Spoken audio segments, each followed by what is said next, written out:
Hello, how are you? Good, thank you. Welcome to the business lecture. Thank you.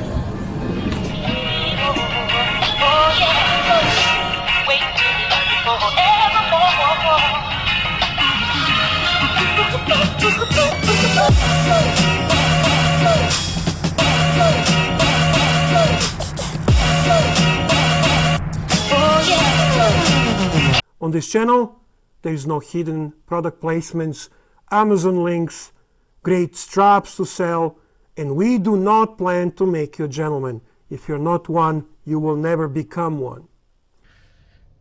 Hey guys, it's Paul Pluta on the Paul Pluta channel. I'm coming to you live from Sydney. And I thought to myself, hey, I've got a little bit of time to kill. Let's do some paid reviews. Quick wristwatch check. Hey Arch, where's the watch? Well, I've actually got my Patek Philippe 5296. This has just been acquired, and I didn't want to put it on just yet. Okay, guys, let's do a paid review. This is paid review M6. It's for Brian. This is NY Punter, New York Punter. Okay, let's jump into this. Archie, to help keep you full-time on YouTube, I've sent you $50 for a paid review and not a single brass razoo more.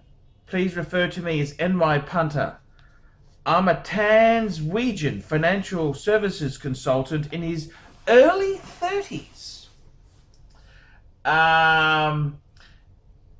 Living in New York City. After scraping through most of my 20s with two forgettable tag quart shitters, I experienced my equivalent of wristwatch apotheosis after entering a fancy wancy Omega boutique and thus introduced to quality timepieces. Since that day, nothing quenches my thirst and lust for luxury goods like Swiss watches.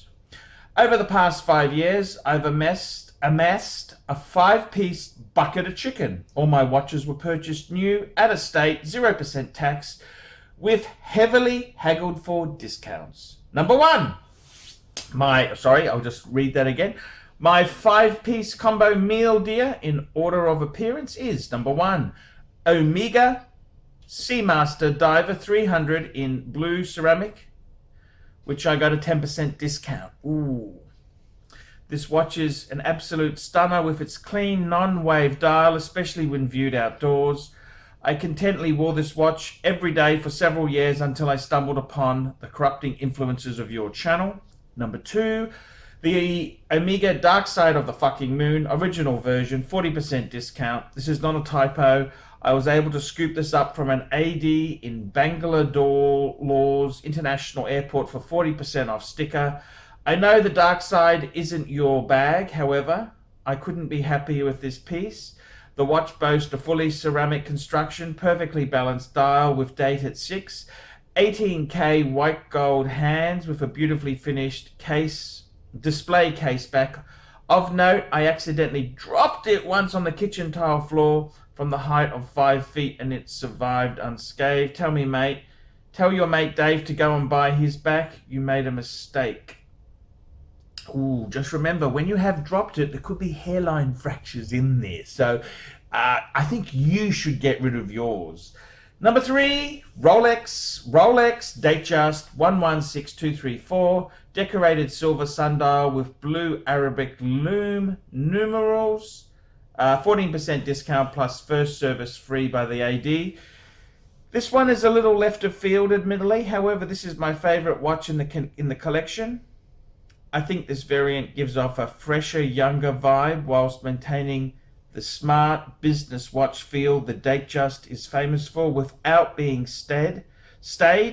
Also, in the words of the rancher, the concealed clasp of the 116234 makes it a little more deluxe. I wear this comfortably in both formal and casual settings. Lastly, the loom on the sticks and numerals come through in a bright neon blue with green contrast, an interesting wrinkle which I never tire of. Number four, Rolex GMT Master 2 Batman BLNR retail price.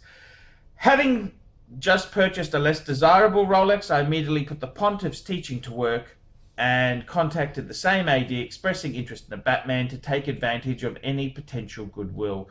To my present surprise, the AD contacted me 2 months later to tell me that the now discontinued stunner was mine for the taking. The blue black is fucking schmicko. The perfect weekend watch in my opinion. And number five, Grand Seiko SBG W231 manual wine, no date, 19% discount.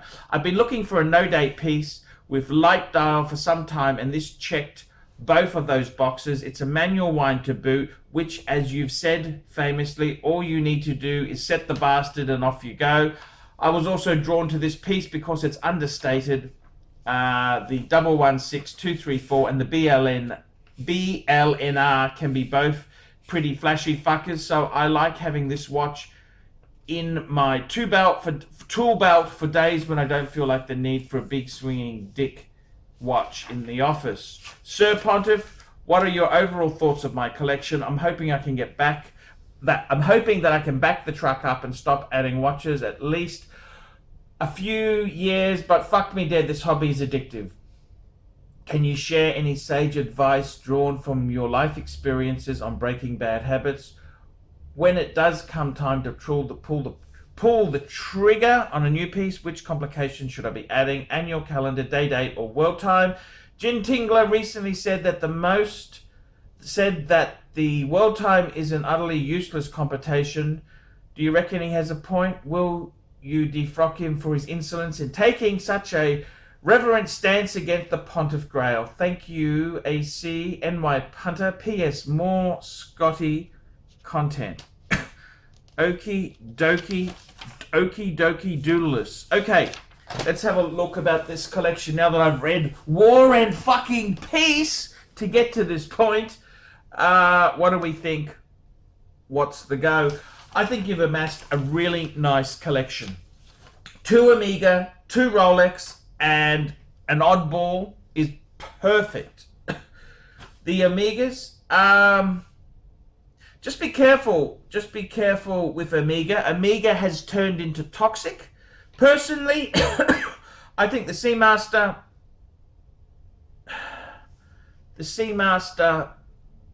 is nice. I personally, if you have dropped it,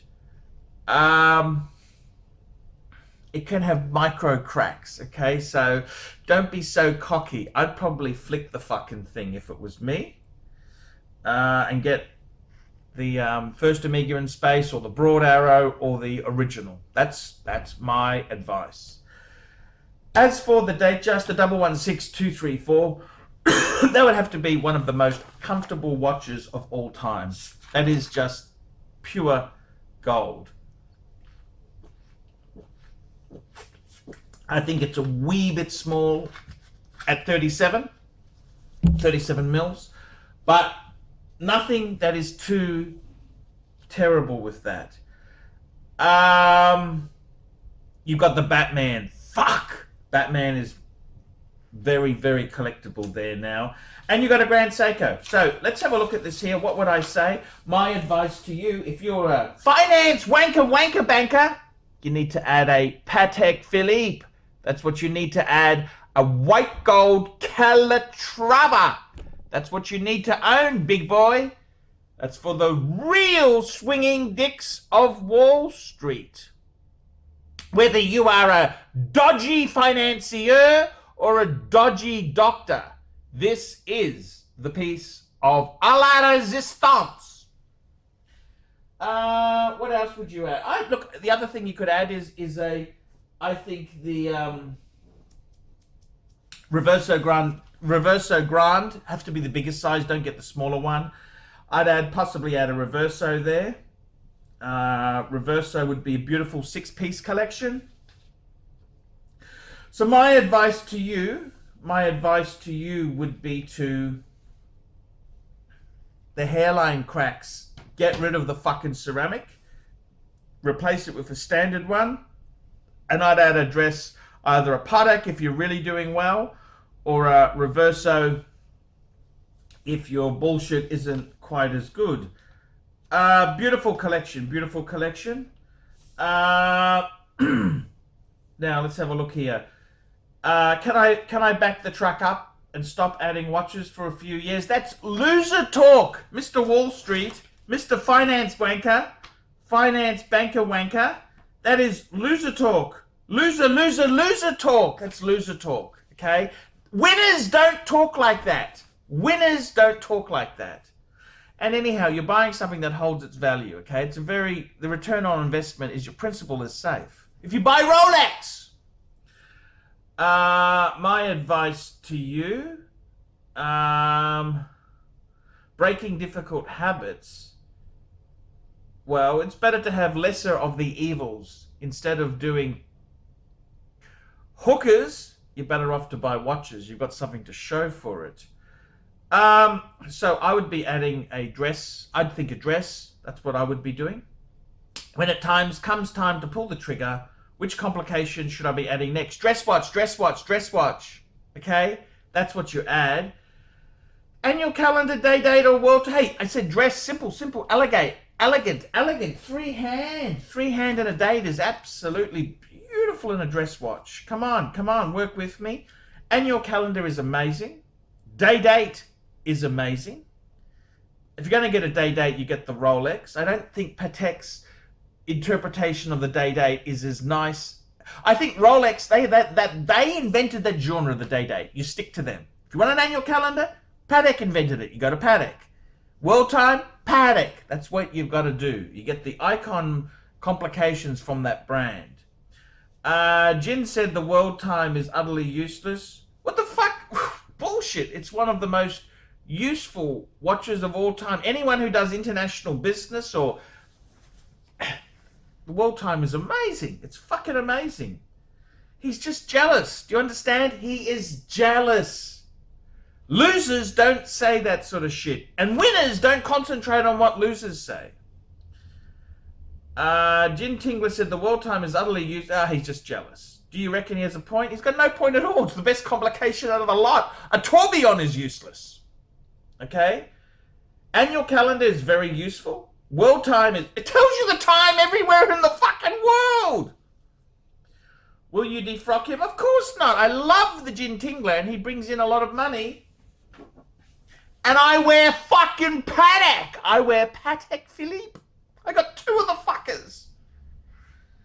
I'm not going to mess with my financial formula with the Jin Tingler. Things are working out well.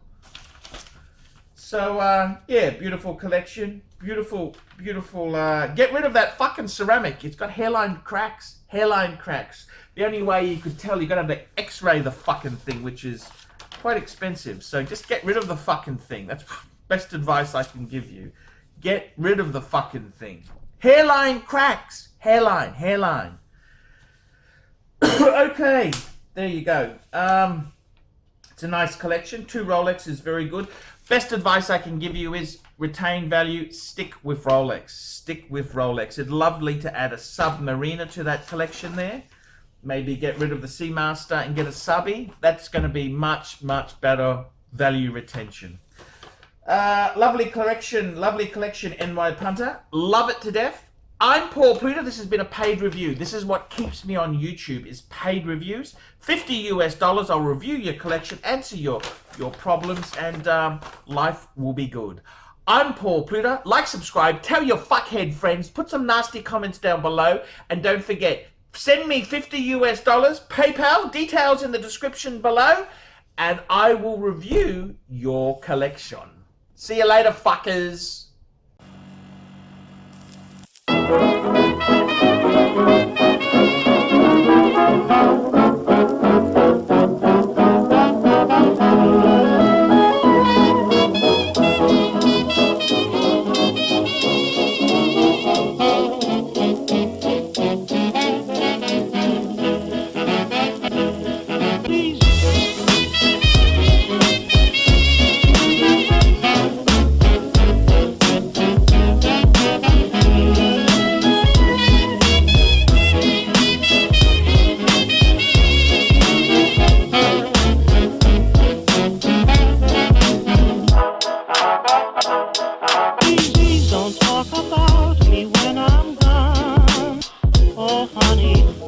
our friendship ceases from now on. Please don't talk about me when I'm gone. Oh honey, though our friendship ceases from now on.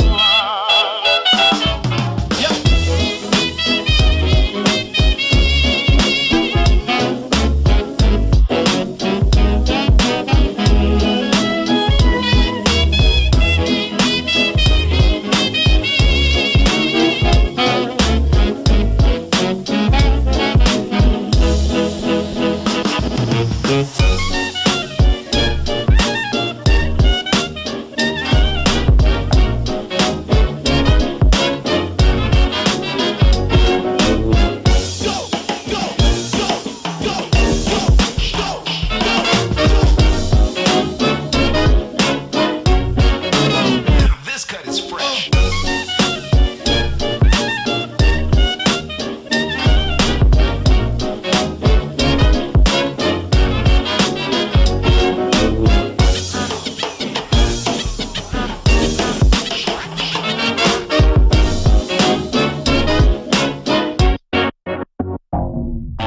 Please don't talk about me when I'm gone. Oh honey, though our friendship ceases from now on. If you can't say anything real nice, it's better not to talk at all.